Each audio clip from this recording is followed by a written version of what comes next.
పాపం చేసిన వారు క్రిమి కీటకాలుగా పుడతారా? మనిషి ఏ పాపకార్యం చేస్తే ఏ జన్మ ఎత్తుతాడో గరుడ పురాణంలో శ్రీ మహావిష్ణువు గరుత్మంతుడికి స్వయంగా వివరించాడు. ఆయన చెప్పిన మేరకు మనిషి లేదా జీవి ఒక జన్మ ముగిసి వేరొక జన్మ ప్రారంభం కావడానికి ముందు 12 రోజులలో యమధర్మరాజు సమక్షానికి చేరుకోవలసి ఉంటుందని చెప్పాడు.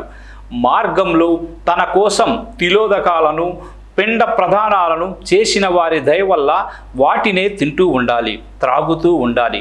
అక్కడి నుండి పుణ్యకర్మలు స్వర్గానికేగగా పాపకర్మలు నరకంలోకి వెళతారు. స్వర్గ నరకాల అనుభవం తరువాత ప్రాణి భూలోకానికి మరలి వచ్చి స్త్రీ గర్భంలో ప్రవేశించి అండాకారాన్ని ధరిస్తుంది. అండం అలాగే భూమిపై పడి కొన్ని జీవులు పుట్టగా మనిషి మాత్రం క్షీరదాలన్నిటి వలె గర్భం లోపలే పూర్తి ఆకారాన్ని ధరించి సర్వాంగాలతో పొడమిపై పడటం జరుగుతుంది. మానవులు సాధారణంగా పూర్తిగా 9 మాసాలు జనని గర్భంలో ఉంటారు. అంతవరకు అందరికీ పూర్వజన్మ కానీ జన్మలు కానీ గుర్తుంటాయి. పూర్వజన్మలో చేసిన తప్పులు పొరపాట్లు ఇక చేయకూడదని అనుకుంటారు. కానీ నేలపై పడగానే వైష్ణవ మాయ కమ్మేసి అన్నీ మరచిపోతారు. సామాన్య జీవికి బాల్య, కౌమార, యువ, వృద్ధ అనే దశలు ఉంటాయి.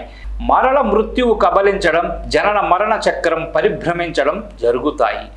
నమ్మి దాచుకుని ఇచ్చిన సొమ్మును అపహరించిన వాడు పరమ పాతకుడు. వాడు నరకానికి పోయి అన్ని శిక్షలను అనుభవించి తిరిగి భూమిపై పడ్డప్పుడు క్రిమి కడుపున పుడతాడు, అంటే పురుగులాగా పుడతాడు.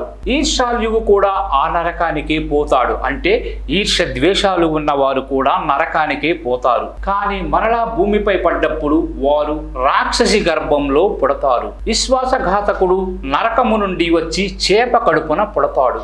ఇలాగే ధాన్యపు దొంగలకు, స్త్రీని అపహరించే వారికి, అన్నదమ్ముల భార్యలతో సంబంధాలు పెట్టుకున్న వారికి, గురువు లేదా తత్సమానుల పత్నులతో సంబంధాలు పెట్టుకున్న వారికి నరకలోకం నుండి రాగానే ఎలుక, తోడేలు, కోకిల, పంది జన్మలు వస్తాయి. యజ్ఞదాన వివాహాది పవిత్ర శుభకార్యాలలో గోల చేసి అల్లరి పెట్టి అడ్డుపుల్లలు వేసి విఘ్నాలు కలిగించే పాపాత్ములు నరకం నుండి వచ్చి క్రిములవుతారు. దేవతలకు నివేదించకుండా, పితరులకు అర్పించకుండా, బ్రాహ్మణులకు అతిథికి పెట్టకుండా ఆబగా అన్నం తినేసేవాడు నరకం నుండి వచ్చి కాకిగా పుడతాడు. పెద్దన్నను అవమానించిన వాడు క్రౌంచ పక్షిగా పుడతాడు. కృతజ్ఞుడైన వ్యక్తి క్రిమిగానో తేలుగానో పుడతాడు. అంటే ముందు క్రిమిగా పుట్టి గిట్టి అలాగే కీటకం, దీపపు పురుగు జన్మలెత్తి చివరిగా తేలుగా పుట్టి చచ్చి మళ్ళీ నరకానికి పోతాడు. నిరాయుధుని చంపినవాడు గాడిదై పుడతాడు.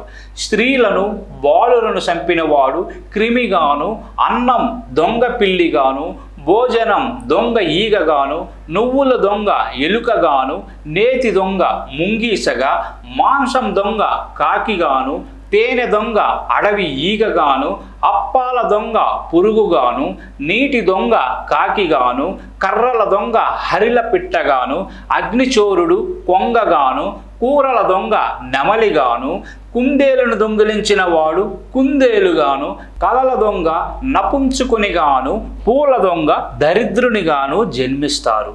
ఇంటిని అపహరించిన వాడు మహాభయానకాలైన రౌరవాది నరకాలలో పడిపోతాడు. వీరంతా దేహాంతంలో నరకానికి పోయి అక్కడి నుండి అన్ని పాపాలకు అన్ని శిక్షలను అనుభవించి చివరిగా ఈ పాపాల వల్ల పైన విధంగా జన్మిస్తారని గరుత్మంతుడు చెప్పాడు.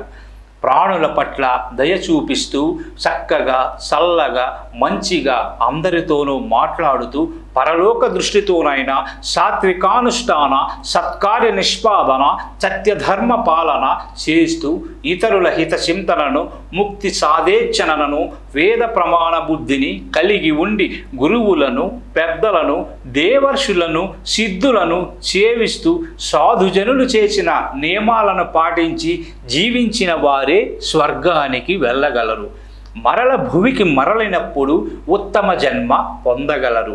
పుణ్యము పండి యోగశాస్త్రం ద్వారా చెప్పబడిన యమ నియమాలను అష్టాంగ యోగాలను ఆలంబనగా చేసుకొని సద్జ్ఞానులై సమాజం కోసమే జీవించే వారు దేహాంతంలో అత్యంతిక ఫలాన్ని అనగా మోక్షాన్ని పొందుతారు. ఇవన్నీ గరుడ పురాణంలో శ్రీ మహావిష్ణువు గరుత్మంతుడికి స్వయంగా వివరించాడు.